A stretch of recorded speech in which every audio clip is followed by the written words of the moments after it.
पारी नाम का एक पुलिस ऑफिसर अपनी पत्नी और छोटी बेटी के साथ बहुत ही खुशहाल जिंदगी बिता रहा होता है। वो दोनों मिलकर अपनी बेटी को रात को सोते वक्त समाज में हो रही घटनाओं के बारे में कहानियां सुनाते रहते हैं। ऐसे एक दिन ऑफिसर पारी अपने एक केस की इन्वेस्टिगेशन कर रहा होता है, लेकिन इसी दरमियान उसकी पत्नी का मर्डर हो जाता है और उसकी लाश एक सुनसान जगह पर मिलती है। अब ऑफिसर पारी अपनी पत्नी की मौत को देखकर बहुत ज्यादा दुखी हो जाता है। वो ठान लेता है कि वो अपनी पत्नी के खूनी को पकड़कर उसे मौत के घाट उतार कर ही रहेगा। लेकिन दोस्तों, उसकी पत्नी के साथ आखिर हुआ क्या था, उसकी मौत कैसे हुई और क्या यह ऑफिसर उन गुनहगारों को पकड़कर उसे सजा दिला पाएगा, यही देखेंगे हम आज की कहानी में, जिसका नाम है सिनाम। तो दोस्तों, मेरा नाम है किरण और आप देख रहे हैं हॉरर बॉक्स हिंदी। अगर आपको भी ऐसे साउथ की मूवीज देखना पसंद है तो हमारे चैनल को सब्सक्राइब जरूर कीजिए, क्योंकि हम आपके लिए ऐसे वीडियोस लाते रहते हैं। तो चलिए बिना किसी देरी के शुरू करते हैं आज की कहानी। कहानी के शुरुआत में हमें मुरली नाम के एक लोकल गुंडे को दिखाया जाता है। ये गुंडा अपने गैंग के साथ किसी लोकल बार में दारू पी रहा होता है। अब उसी बार में पारी वेंकट नाम का एक ऐसा आता है, मुरली को अपने साथ चलने के लिए कहता है।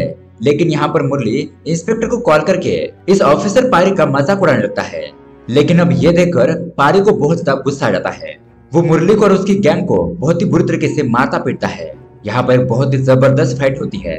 दरअसल यहाँ पर बात ये होती है कि मुरली ने किसी बंदे को मारा है, लेकिन इंस्पेक्टर ने मुरली के लॉयर से पैसे लेकर उसे बिना अरेस्ट किए छोड़ दिया था। लेकिन दोस्तों, पारी तो ठहरा एक सिंसियर पुलिस ऑफिसर, इसलिए वो मुरली को गिरफ्तार करके अपने साथ ले जाने लगता है। सो फाइनली मुरली की बहुत ज्यादा पिटाई करने के बाद वो उसे पुलिस स्टेशन में डाल देता है। अब उसके अगले सीन में हमें पारी के बारे में दिखाया जाता है। अब ऑफिसर पारी के बारे में बात करें तो पारी की वाइफ का नाम होता है मधु। उन दोनों की एक छोटी सी बच्ची भी होती है और पारी और मधु की लव मैरिज हुई थी। हर रात पारी और मधु अपनी बेटी को कोई ना कोई कहानी सुनाकर सुलाते थे और एक्चुअली कहानियां उनके आसपास की घटनाओं को लेकर ही होती थी। लेकिन दोस्तों, फिलहाल पारी अपनी खुद की लव स्टोरी बेटी को बता रहा होता है कि कुछ साल पहले पारी और मधु की मुलाकात किसी हॉस्पिटल में हुई थी। मतलब कि इस तरह से यहाँ पर उन दोनों की लव स्टोरी को दिखाया जाता है। अब फाइनली ये दोनों एक दूसरे से प्यार करने लगते हैं और एक दिन पारी मधु के घर पर जाकर मधु के फादर से उसका हाथ मांगने लगता है। लेकिन दोस्तों, मधु का फादर इस शादी के लिए साफ साफ मना कर देता है, जिसकी वजह से अब परिवार के खिलाफ जाकर पारी और मधु को रजिस्टर मैरिज करनी पड़ती है। अब ये खबर सुनने के बाद मधु के फादर बहुत ज्यादा गुस्सा हो जाते हैं। वो मधु से बात करना ही बंद कर देते हैं। लेकिन पारी मधु को उसकी फैमिली की कमी महसूस होने नहीं देता। वो मधु से बहुत ज्यादा प्यार करते रहता है। कुछ दिनों बाद उनकी एक बेटी भी होती है और इस तरह से ये सभी लोग खुशी खुशी जी रहे होते हैं। खैर, अब प्रेजेंट डे पर मधु पारी से कहने लगती है कि कल रात मेरी माँ ने मुझे कॉल किया था, मेरी छोटी बहन को लड़के वाले देखने के लिए आ रहे हैं, इसलिए मेरी माँ ने हम दोनों को घर पर बुलाया है। पारी कहने लगता है कि तुम्हारे माँ ने नहीं बल्कि तुम्हारे पिताजी ने बुलाया है क्या? मधु कहने लगती है कि हाँ, मेरे पिताजी के कहने पर ही मॉम ने कॉल किया है। अब ये बात सुनने के बाद पारी भी बहुत ज्यादा खुश हो जाता है। मधु से कहने लगता है कि अच्छा ठीक है, हम अपना काम खत्म करके दोनों ही गांव चले जाएंगे। उसके बाद यहाँ पर पारी मुरली को लेकर कोर्ट में जा रहा होता है। अब इसी दरमियान में जागा नाम का एक बंदा मौका देखकर मुरली का गला काट देता है। मतलब कि उस मुरली का मर्डर कर देता है, क्योंकि अगर मुरली पकड़ा गया था तो पुलिस उससे पूछताछ करेगी और बाकी सभी लोगों के नाम भी सामने आएंगे। इसलिए उस आदमी ने उसका गला काटकर उसे मार दिया था। उसके बाद जब मधु पारी को कॉल करती है तो पारी उसे कहने लगता है कि यहाँ पर एक बहुत बड़ा लोचा हो चुका है, मैं वहां पर नहीं आ सकता, तुम होकर आ जाओ, हम दोनों दोबारा से किसी और दिन चले जाएंगे। सो मधु अपनी बेटी को लेकर मायके चली जाती है वहां का फंक्शन अटेंड करने के लिए। दूसरी तरफ पारी और एक कांस्टेबल उस बंदे की तलाश करते रहते हैं जिसने मुरली का मर्डर किया था। अब रात होने के बाद फाइनली पारी उस बंदे को ढूंढ ही लेता है। दरअसल बात यह है कि मुरली ने जागा के भाई को मार दिया था, इसलिए जागा ने बदला लेने के लिए मुरली को मार दिया और वो भी कोर्ट के पास ही। खैर, अब जागा को पकड़ने के बाद पारी फटाफट से जागा को जज के पास लेकर जाता है। उसी रात जज जागा को 15 दिन की रिमांड पर भेज देते हैं। सो ये सब कुछ होने के बाद बहुत ज्यादा रात हो चुकी होती है और मधु चेन्नई में आने के बाद पारी को कॉल करती है कि मैं चेन्नई आ चुकी हूँ, लेकिन हमारी बेटी मायके में ही है, हम दोनों संडे वहां पर जाकर उसे बुला लेंगे। फिलहाल मैं रेड हिल्स बस स्टॉप की तरफ जा रही हूँ, तुम वहां से मुझे पिकअप कर लो। सो उसी तरह से पारी अपना सब कुछ काम खत्म करने के बाद रेड हिल्स बस स्टॉप पर पहुंच जाता है और मधु का इंतजार करने लगता है। लेकिन वहां पर मधु मौजूद नहीं होती है और ना ही उसका फोन कनेक्ट हो रहा था। सो पारी दोबारा से दूसरे बस स्टॉप पर जाने लगता है जहां पर पहले मधु बस से उतरी थी, लेकिन मधु तो उस बस स्टॉप पर भी नहीं होती। अब इसी दौरान एक कांस्टेबल पारी को कॉल करता है और रेड हिल्स बस स्टॉप के तालाब के पास आने के लिए कहता है। मतलब कि उस तालाब के पास किसी कपल की डेड बॉडी पाई गई थी। तो अब ऑफिसर पारी क्राइम स्पॉट पर इंस्पेक्शन करने के लिए पहुंच जाता है। लेकिन दोस्तों यहाँ पर आने के बाद उसे पता चलता है कि उस जगह पर मधु की लाश पड़ी हुई है और मधु के बगल में एक और बंदा मरा पड़ा है। अपनी पत्नी की लाश को देखने के बाद बेचारा बहुत ज्यादा रोने लगता है। कहने लगता है कि ये सब कुछ मेरी वजह से हो गया मधु, मुझे माफ कर दो, मुझे तुम्हें अकेला भेजना ही नहीं चाहिए था। इस तरह से बेचारा फुट फुट कर रोने लगता है। उसके बाद हम देखते हैं कि मधु की अंतिम संस्कार की क्रिया की जाती है। अब यह सब कुछ होने के बाद इंस्पेक्टर पारी को पुलिस स्टेशन बुलाया जाता है, मतलब कि इस केस के मामले में पूछताछ करने के लिए। अब ये इंस्पेक्टर थोड़ा घमंडी किस्म का बंदा होता है। पारी से पूछताछ करते हुए मधु के बारे में अनाप शनाप बकने लगता है कि मधु के बगल में जो बंदा मरा पड़ा था, मधुर उस बंदे का अफेयर चल रहा होगा और इसलिए मधुर अपने घर से भाग गए और शायद उन दोनों के बीच में कोई झगड़ा हो गया होगा, जिसकी वजह से एक दूसरे को उन्होंने मार दिया। अक्सर ऐसे केसेस में ऐसा ही होता है। अब ये सारी बातें पारी को बर्दाश्त नहीं होती, इसलिए वो गुस्से में आकर इंस्पेक्टर का हाथ ही तोड़ देता है। अब दोस्तों जब ये बात कमिश्नर को पता चलती है, तब कमिश्नर पारी को अंडर सस्पेंशन में रख देता है। खैर, अब मधु के मरने के बाद बेचारा पारी बहुत ज्यादा डिप्रेशन में चला जाता है। हमेशा गुमसुम सा रहता, ना अपना ख्याल रखता, ना ही अपनी बेटी का। ना वो खुद टाइम पर खाना खाता, ना ही अपनी बेटी को खिलाता। अब एक दिन मधु के माता पिता पारी के पास आते हैं, क्योंकि उस इंस्पेक्टर ने मधु के अफेयर के बारे में टीवी न्यूज चैनल पर डाल दिया था। सो पारी के पास आकर रोने लगते हैं और कहने लगते हैं कि पारी, हमारी बेटी ऐसी नहीं है। अब दोस्तों पारी भी अच्छी तरीके से जानता था कि मधु ऐसी नहीं है। अब मधु के माँ बाप के पास मधु ना होने के कारण मधु के माता पिता मधु की बच्ची को अपने साथ ले जाते हैं। पारी भी सोच लेता है कि इसकी बच्ची उसके पास होने के बजाय उसके नाना और नानी के पास रहेगी, वही बेहतर होगा। अब उसके अगले दिन पारी मधु की ऑटोप्सी रिपोर्ट लेने के लिए गवर्नमेंट हॉस्पिटल जाता है। लेकिन यहाँ पर वो इंस्पेक्टर उस हॉस्पिटल के डॉक्टर को कॉल करता है और कहता है कि यह ऑफिसर पारी फिलहाल अंडर सस्पेंशन में है, तुम इसको कुछ भी रिपोर्ट मत दो। तो दोस्तों ये डॉक्टर भी उसी तरह से पारी को कुछ भी रिपोर्ट नहीं देता और यहाँ से दफा होने के लिए कहता है। इस वजह से पारी को कुछ भी इंफॉर्मेशन नहीं मिलती। अब यहाँ दूसरी तरफ कमिश्नर उस इंस्पेक्टर को बुलाकर उसे डांटने लगता है कि ये क्या कोई तरीका होता है पूछताछ करने का। और वैसे भी मुझे ये बात पता चली है कि तुमने ही जानबूझकर पारी को उकसाया था, उसकी पत्नी के बारे में अनाप शनाप बक रहे थे, इसलिए पारी ने तुम्हारा हाथ तोड़ दिया। वैसे भी तुमको मेडिकल लीव चाहिए थी ना, ठीक है जाओ तुम यहाँ से। अब उस इंस्पेक्टर के वहां से जाने के बाद कमिश्नर पारी को अपने पास बुलाता है और पारी को 2 बरस से ड्यूटी पर ज्वाइन होने के लिए कहता है। पहले तो पारी इसके लिए मना करने लगता है, कहता है कि नहीं सर, अब मैं ड्यूटी पर ज्वाइन नहीं हो सकता। क्या फायदा इसे ऑनेस्ट से ड्यूटी करने का। मैं अपने वाइफ की ऑटोप्सी रिपोर्ट लेने के लिए गया, लेकिन वहां पर 2 कौड़ी के लोग मेरे वाइफ के बारे में अनाप शनाप बक रहे हैं। मैं कैसे भी करके खुद अपनी वाइफ को इंसाफ दिलाऊंगा। अब कमिश्नर उसे समझाते हुए कहने लगता है कि देखो पारी, तुम ड्यूटी पर रहकर कुछ भी करो, कुछ भी फर्क नहीं पड़ता, लेकिन अगर तुम सिस्टम के खिलाफ जाकर कुछ करोगे तो तुम भी क्रिमिनल्स के अंडर ही आओगे। मेरी बात सुनो, ड्यूटी पर ज्वाइन हो जाओ और अपने वाइफ के केस को खुद ही हैंडल करो, मैं तुम्हें परमिशन देता हूँ। तो बहुत समझाने के बाद पारी फिर से ड्यूटी पर ज्वाइन हो जाता है। उसके बाद पारी और वो कांस्टेबल मधु के केस की इन्वेस्टिगेशन शुरू कर देते हैं। सोचने लगते हैं कि मधु का मर्डर करने के पीछे क्या रीजन हो सकता है। इस तरह से सोचते हुए 3 पॉइंट्स बोर्ड पर लिखता है। एक है रिवेंज, दूसरा है मर्डर और गेम, तीसरा है सडन क्राइम। अब पहले रीजन के बारे में बात करें तो कोई पारी का दुश्मन मधु को मार सकता है, दूसरी वजह पैसे या फिर जेवर चुराना हो सकता है, और तीसरी वजह है सडन क्राइम, मतलब कि सेक्स या फिर पैसों के लिए। अब इसमें से देखा जाए तो मधु के पास ना उतने ज्यादा पैसे थे, ना उतने ज्यादा जेवर, इसलिए अब 2 ही ऑप्शन बचते हैं, रिवेंज या फिर सडन क्राइम। सो ये दोनों रिवेंज के एंगल से इस केस की इन्वेस्टिगेशन करना शुरू कर देते हैं। मतलब कि पारी अपने दुश्मनों के पास जाकर उनके बैकग्राउंड के बारे में पूछताछ करने लगता है। मतलब कि पिछले 4 दिनों में ये लोग क्या कर रहे थे, कहां पर थे, क्या क्या एक्टिविटीज की, वगैरह वगैरह। लेकिन सारे लोगों से पूछताछ करने के बाद ये बात पता चलती है कि मधु का मर्डर रिवेंज की वजह से तो नहीं हुआ है। उसके बाद पारी कांस्टेबल से कहने लगता है कि पहले हमें ये पता करना होगा कि मधु ने रेड हिल्स बस स्टॉप पर आने के लिए कौन सा ऑटो लिया था, नॉर्मल ऑटो या फिर शेयर ऑटो। अगर इस बात का पता चल जाए तो केस थोड़ा आगे बढ़ सकता है। तभी पारी के दिमाग में एक आइडिया आता है। वो फटाफट से एक नॉर्मल ऑटो लेकर रेड हिल्स बस स्टॉप पर पहुंच जाता है और उस ऑटो का टाइमिंग नोट कर लेता है कि रेड हिल्स बस स्टॉप पर आने के लिए मधु को कितना टाइम लगा था। और उसी तरह से दोस्तों पारी शेयर ऑटो लेकर भी ट्रैवल करता है और उसका भी टाइमिंग नोट डाउन करता है। तो अब यहाँ पर पता चलता है कि मधु ने कंफर्म शेयर ऑटो लिया था, क्योंकि उस रात मधु ने जिस टाइमिंग का जिक्र किया था वो टाइमिंग एग्जैक्टली शेयर ऑटो से मैच होता है।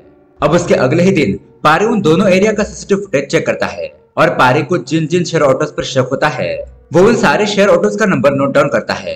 फिर वो कांस्टेबल से कहने लगता है कि कल तक ये सारे ऑटो वाले पुलिस स्टेशन में आने चाहिए। अब इसी दरमियान वो कांस्टेबल हिचकिचाती हुई पारी से कहने लगता है कि सर, मधु मैडम की ऑटोप्सी रिपोर्ट आ गई है। पारी कहने लगता है कि ये क्या, ये बात तुम मुझे अब बता रहे हो, इधर लाओ, मेरे हाथ में दो। सो वो कांस्टेबल दोबारा से हिचकिचाते हुए पारी के हाथ में ऑटोप्सी रिपोर्ट रखता है।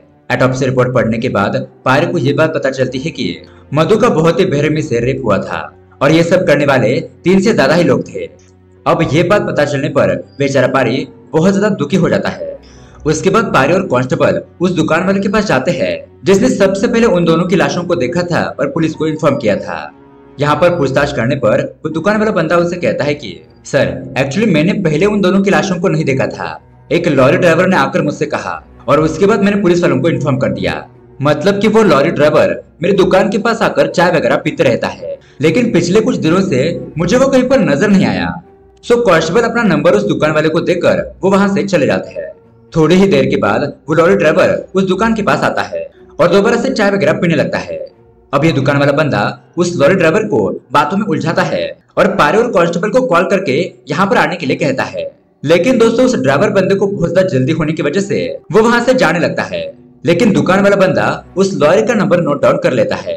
थोड़ी देर के बाद जब पारी और कांस्टेबल दुकान के पास पहुंचते हैं तो दुकान वाला बंदा उनसे कहने लगता है कि अरे सर, वो लॉरी वाला आदमी अभी यहाँ से गुजरा है, आप जल्दी जाइए, वो आपको मिल जाएगा। और वो उस लॉरी का नंबर भी उसे दे देता है। अब ये दोनों फटाफट से उस लॉरी को चेस करते हुए उस लॉरी को रोक ही लेते हैं। पारी उससे पूछने लगता है कि तुमने ही पहले उन दोनों लाशों को देखा था ना, तो तुमने ही पुलिस को इन्फॉर्म क्यों नहीं किया, बताओ सच क्या है। अब ये बंदा कहने लगता है कि सर, एक्चुअली उस रात में हल्का होने के लिए उस तालाब के पास गया था और तभी कुछ ही दूरी पर मुझे पैसों से भरा हुआ पर्स मिला, इसलिए बहुत ज्यादा खुश होकर मैंने उस पर्स को अपने जेब में रख दिया और उसके थोड़ी दूरी पर मुझे उस मर्द और औरत की लाश दिखाई दी, इसलिए मैं बहुत ज्यादा घबरा गया और दुकान वाले के पास आकर ये सारी बात बता दी। और उसके बाद उस दुकान वाले बंदे ने पुलिस को इन्फॉर्म कर दिया। सर, उस पर्स में जितने भी पैसे थे वो मैंने खर्च कर लिए, ये लीजिए सर उस बंदे का पर्स। अब पारी उस जगह पर जाकर मरे हुए बंदे के बारे में इंफॉर्मेशन लेने लगता है कि वो मरा हुआ बंदा नॉर्थ इंडियन था, उसका इस दुनिया में कोई नहीं था सिवाय उसकी माँ के, इसलिए उसकी डेड बॉडी कलेक्ट करने के लिए भी कोई नहीं आया था।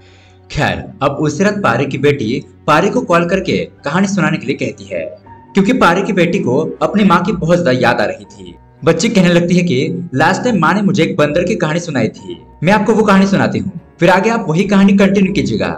ऐसा कहते हुए वो बच्ची पारी को कहानी सुनाने लगती है। अब कहानी सुनने के बाद पारी उसे कहता है कि बेटा, ये कहानी मैं आपको कल कंटिन्यू करूंगा, फिलहाल तुम सो जाओ, मैं थोड़ा थक गया हूँ। अब उसके अगले दिन सारे शेयर ऑटो वाले पुलिस स्टेशन आ जाते हैं। पारी हर एक ऑटो वाले के पेपर्स को चेक करता है, उनके ऑटो की तलाशी लेने लगता है, बहुत ही बारीकी से इन्वेस्टिगेशन करने लगता है। लेकिन दोस्तों, यहाँ पर पारी को ऐसा कुछ भी नहीं मिलता जिससे कि उसे किसी के ऊपर शक हो जाए। अब सारे ऑटो वाले जाने के बाद पारी कांस्टेबल से कहने लगता है कि लास्ट टाइम मधु ने मेरी बेटी को एक कहानी सुनाई थी, और एक्चुअली वो क्या है ना, हम हमारी बेटी को कहानी ऐसे ही नहीं सुनाते, आसपास की घटनाओं को देखकर ही हम कहानी सुनाते हैं। अब उसकी बेटी ने जो कहानी सुनाई थी वो ये थी कि एक किसान के पास एक छोटी सी खेती थी, लेकिन हर रोज एक बंदर आकर उस खेती को खराब किया करता था, जिसकी वजह से वो किसान बहुत ज्यादा परेशान हो गया था। उस बंदर से छुटकारा पाने के लिए किसान ने एक जबरदस्त प्लान बनाया और तभी वहां पर मधु का कॉल कट हो गया था। इस तरह से वो यहाँ पर कांस्टेबल को कहानी सुनाता है। अब पारी यहाँ पर बहुत ज्यादा सोच रहा था और तभी उसे एक बात याद आती है कि अभी उसने एक ऑटो के अंदर एक बंदर के किचन को देखा था। यहाँ दूसरी तरफ वो ऑटो ड्राइवर अपने घर पर आ जाता है। उस ऑटो ड्राइवर और उसकी वाइफ की बातों से हमें कुछ बातें पता चलती है। दरअसल दोस्तों, उस रात इस ऑटो ड्राइवर का बेटा धनी उसकी ऑटो को ले गया था। मतलब कि कभी कभी धना अपने फादर के ऑटो को ले जाया करता था, इसलिए धना का फादर धना के ऊपर शक करने लगता है। लेकिन धना की माँ तो अपने बेटे की ही तरफदारी करने लगती है कि मेरा बेटा तो किसी को मार नहीं सकता। लेकिन यहाँ पर हमें एक और बात पता चलती है कि धना जब अपनी 15 साल की उम्र में था तब उसने एक लड़की का रेप किया था। उस वक्त वो माइनर होने की वजह से वो जेल से छूट गया था। लेकिन अगर इस बार पुलिस वालों को ये बात पता चलेगी कि उस पुलिस ऑफिसर के वाइफ को मारने में हमारे बेटे धना का हाथ है, तो हमारे बेटे को तुम भूल जाओ। लेकिन दोस्तों, इसके बावजूद भी धना की माँ अपने बेटे की ही साइड लेने लगती है, अपने बेटे को ही सपोर्ट करने लगती है। लेकिन दोस्तों, लकीली उसी वक्त पारी उस ऑटो ड्राइवर के घर पर आकर उन दोनों की सारी बातें सुन लेता है। अब उसके अगले सीन में हमें धना को दिखाया जाता है, जो फिलहाल धना और उसके फ्रेंड किसी गैराज में काम कर रहे होते हैं। तभी वहां पर एक स्कूल की बच्ची आती है और धना के फ्रेंड रोमियो के बारे में पूछने लगती है। धना फौरन अपने फ्रेंड रोमियो को कॉल करता है और यहाँ पर एक लड़की आई है ऐसा कहकर उसके बारे में बताने लगता है। रोमियो कहता है कि हाँ, अरे मैंने तुम्हें जिस लड़की के बारे में बताया था ना, ये वही लड़की है। उस लड़की को ना ड्रग्स चाहिए, लेकिन मेरे पास फिलहाल पैसे नहीं है। अगर तुम्हारे पास पैसे है तो तुम राजू से थोड़ा सा ड्रग्स खरीद कर उस लड़की को दे दो, बाद में हम उस लड़की को, समझ रहे हो ना। लेकिन धना के पास भी फिलहाल पैसे नहीं होते, तो रोमियो उसे कहने लगता है कि तुम एक काम करो, मेरे घर पर जाओ और मेरे बैग में एक छोटी सी बैग है, उनमें से थोड़े पैसे ले लो और उन पैसों से माल खरीद कर यहाँ पर आ जाओ। अब यहाँ इस तरफ पारी धना की माँ को धना को कॉल करने के लिए कहता है, लेकिन धना की माँ कहने लगती है कि मेरे पास तो फोन है ही नहीं। पर तभी दोस्तों उसी वक्त धना अपनी माँ को कॉल करता है, ये बताने के लिए कि माँ, रोमियो हमारे घर पर आ रहा है कुछ किताबें वगैरह लेने के लिए। अब थोड़ी देर के बाद रोमियो धना के घर पर आकर कुछ पैसे वगैरह ले जाने लगता है, लेकिन ऑफ कोर्स वहां पर तो पारी होता है। पारी उसे पकड़कर धना के बारे में पूछने लगता है, इसलिए अब घबरा कर रोमियो पारी को धना के पास ले जाने लगता है, और वो भी सिटी के बाहर किसी सुनसान जगह पर। अब यहाँ पर आने के बाद धना और उसके फ्रेंड पारी को घेर लेते हैं, पारी को मारने पीटने की कोशिश करने लगते हैं, और यहाँ पर हमें एक बहुत ही जबरदस्त फाइट देखने को मिलती है। लेकिन दोस्तों जैसा कि हमें पता है, पारी के अंदर बहुत ज्यादा गुस्सा दबा हुआ था, वो अपनी पत्नी की मौत का बदला लेने के लिए बहुत ज्यादा तड़प रहा था, इसलिए पारी उन सभी लोगों को बहुत ज्यादा मारने पीटने लगता है और रोमियो को पकड़कर उस हादसे के बारे में पूछने लगता है कि एक्चुअली उस रात मधु ऑटो के लिए वेट कर रही थी, तो तब वहां पर क्या हुआ था। धना बताने लगता है कि उस वक्त धना अपने फादर का ऑटो लेकर बाहर निकला था और धना के साथ रोमियो भी वहां पर था। अब ये दोनों ऑटो से उसी रास्ते से गुजर रहे थे और तभी मधु को रेड हिल्स बस स्टॉप पर देख लेते हैं। वहां पर जाकर ऑटो को रोकते हैं और मधु आगे जाने के लिए उनकी ऑटो में बैठ जाती है। अब रास्ते के दौरान मधु अपनी बेटी को कॉल करने पर मधु अपनी बेटी को एक छोटी सी कहानी सुनाने लगती है। मतलब कि उस ऑटो के अंदर एक बंदर का किचन लटक रहा था, उस बंदर को देखकर ही मधु को वो कहानी याद आई थी। लेकिन दोस्तों इसी दौरान वो दोनों चोरी छुपते हुए मधु के फोटोज क्लिक कर रहे थे और उन फोटोज को अपने व्हाट्सएप ग्रुप में शेयर कर देते हैं। उसके बाद ये दोनों जबरदस्ती मधु को एक तालाब के पास लेकर जाते हैं और वहां पर तो पहले से धना के दूसरे फ्रेंड वेट कर रहे थे। अब यहाँ पर मधु को बाहर निकालकर वो सारे लोग मधु के साथ जबरदस्ती करने लगते हैं। और दोस्तों उसी वक्त उस रास्ते से वो नॉर्थ इंडियन आदमी गुजर रहा था, जो कि ये सब कुछ देख लेता है और उन लोगों को रोकने के लिए आगे आता है। वो अपनी पूरी ताकत लगाकर इन सभी लोगों को रोकने की कोशिश तो करता है, लेकिन ये लोग बहुत ज्यादा होने की वजह से ये लोग उस आदमी को मार देते हैं। उस आदमी का सर कुचलने की वजह से उसकी मौत हो जाती है। तभी मधु वहां से भागने की कोशिश करती है, लेकिन धना और उसके फ्रेंड मधु को बहुत ज्यादा जख्मी कर देते हैं, जिसके कारण मधु वहां से भाग नहीं पाती। उसके बाद यहाँ पर एक दर्दनाक हादसा होता है, मतलब कि वो सभी लोग एक के बाद एक मधु के साथ जबरदस्ती करने लगते हैं और मधु का बहुत ज्यादा खून बहने की वजह से बेचारे की वहीं पर मौत हो जाती है। अब दोस्तों ये सारी बातें सुनने के बाद पारी को उन लोगों के ऊपर बहुत ज्यादा गुस्सा आ जाता है। वो धन्ना और उसके आदमी को बहुत ही बेरहमी से मारता है और दोस्तों ये फाइटिंग सीन देखने लायक था। मतलब कि ऑफिसर पारी की वाइफ के साथ जो इन लोगों ने घिनौनी हरकत की थी, उसका बदला लेने के लिए ऑफिसर पारी उन सभी लोगों को जान से ही मार देता है। धन्ना और उस रोमियो का वहीं पर कत्ल कर देता है और उसके बाद ऑफिसर पारी सभी ऑडियंस से कहने लगता है कि जो कोई भी किसी औरत के साथ ऐसा हाल करेगा तो ऐसे लोगों को जान से मारना ही बेहतर होगा, ताकि इन लोगों का जो हाल हुआ है ये देखकर दूसरे लोगों को सबक मिले और ऐसा काम करने में लोग 1000 बार सोचे, उनके दिलो दिमाग में खौफ बैठना चाहिए। तो दोस्तों ये कहानी आपको कैसी लगी हमें कमेंट करके जरूर बताइएगा। साथ ही ऐसे ही अमेजिंग मूवी देखने के लिए हमारे चैनल को सब्सक्राइब जरूर कीजिए। मिलते हैं अगली वीडियो में। Thanks for watching.